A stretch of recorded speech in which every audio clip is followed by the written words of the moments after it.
PT Garuda Indonesia Persero Tbk mengumumkan perubahan susunan pengurus perseroan melalui rapat umum pemegang saham luar biasa yang digelar di Auditorium Gedung Manajemen Garuda, Cengkareng.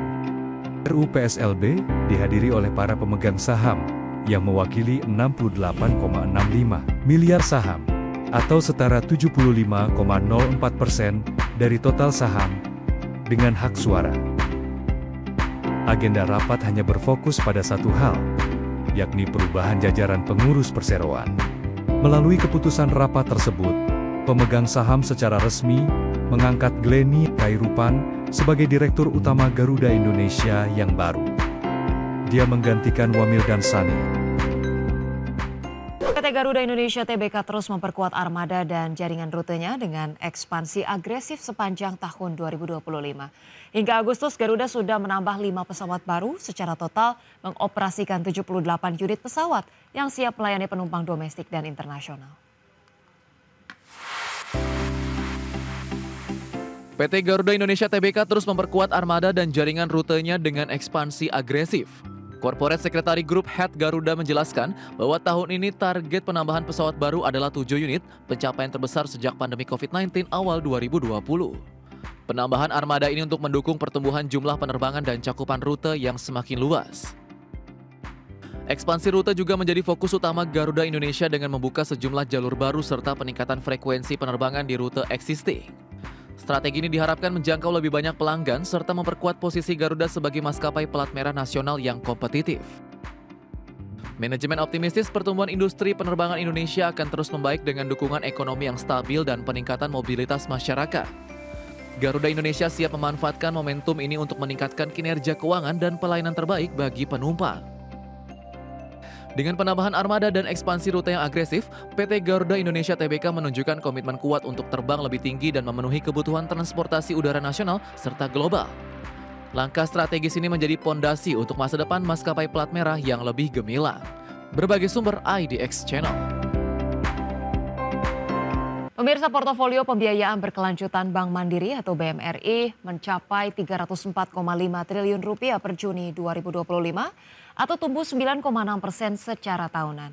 Dari jumlah tersebut, portofolio hijau naik 13,3% menjadi 157,5 triliun rupiah sehingga menegaskan posisi Mandiri sebagai pemimpin green financing di Indonesia. Portofolio pembiayaan berkelanjutan Bank Mandiri atau BMRI mencapai 304,5 triliun rupiah per Juni 2025 atau tumbuh 9,6% secara tahunan. SVP ESG Grup Bank Mandiri, Monica Yohanita Octavia menyebut pertumbuhan ini selaras dengan komitmen mendukung pembangunan berkelanjutan nasional. Bank Mandiri memastikan setiap dukungan finansial berkontribusi pada transisi energi, efisiensi sumber daya hingga pembangunan infrastruktur ramah lingkungan.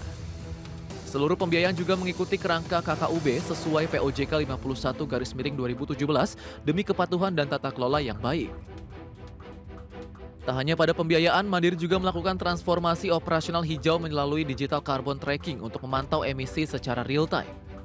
Hingga Juni 2025, emisi berhasil turun 3,9% secara tahunan berkat penerapan Green Office, Green Buildings, bersertifikat, instalasi panel surya, dan penggunaan kendaraan listrik serta hybrid. Adapun pencapaian tersebut mendapat pengakuan internasional lewat kenaikan MSCI ESG rating dari BBB ke AA pada 2025. Monica menegaskan hasil ini adalah bukti konsistensi keintegrasi ESG dalam strategi bisnis. Kedepan, Mandiri berkomitmen memperluas pembiayaan hijau, memperkuat tata kelola global, serta mendukung target net zero emission 2060 atau lebih cepat. Berbagai sumber IDX Channel. Pemirsa, PT Segar Kumala Indonesia optimistis mampu mencapai target penjualan 2,4 triliun rupiah hingga akhir tahun 2025. Perusahaan ini memproyeksikan peningkatan 8,6% dibandingkan hasil penjualan tahun lalu, didukung strategi adaptasi tren smart spending masyarakat Indonesia.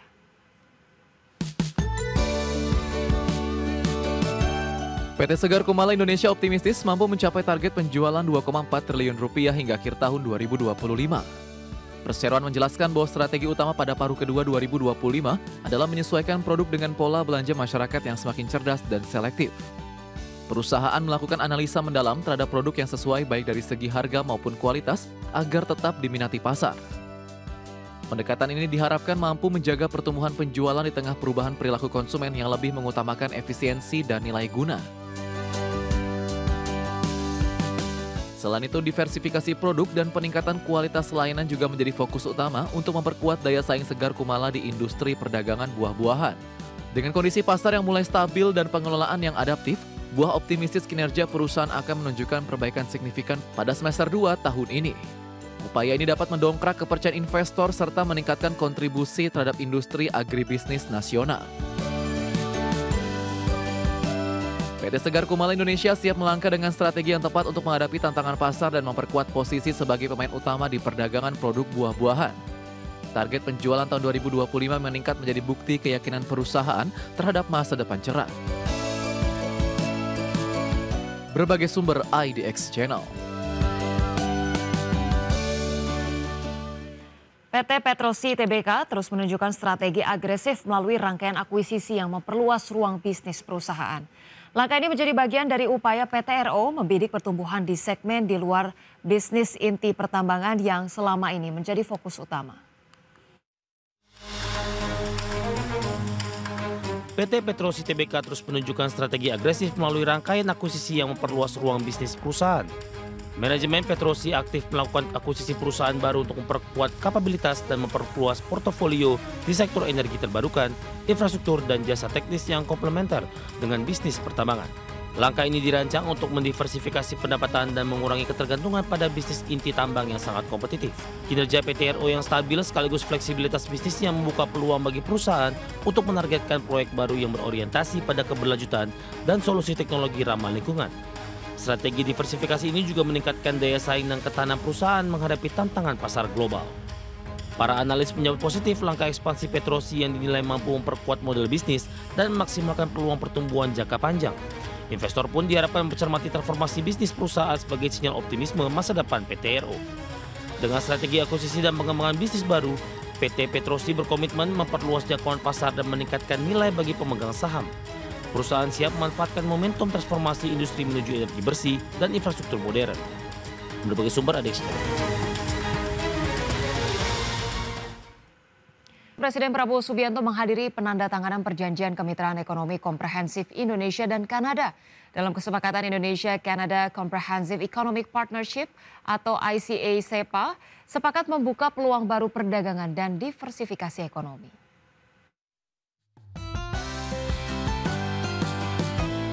Indonesia dan Kanada resmi menandatangani perjanjian kemitraan ekonomi komprehensif Indonesia-Kanada atau Indonesia-Canada Comprehensive Economic Partnership. Dengan disaksikan langsung Presiden Prabowo Subianto dan Perdana Menteri Kanada Mark Carney, Indonesia dan Kanada sepakat memperkuat kemitraan ekonomi menjadi tonggak transformasi yang mencerminkan tujuan bersama kedua negara untuk membuka peluang baru dalam perdagangan, diversifikasi ekonomi, investasi, inovasi, serta pertumbuhan yang inklusif dan berkelanjutan.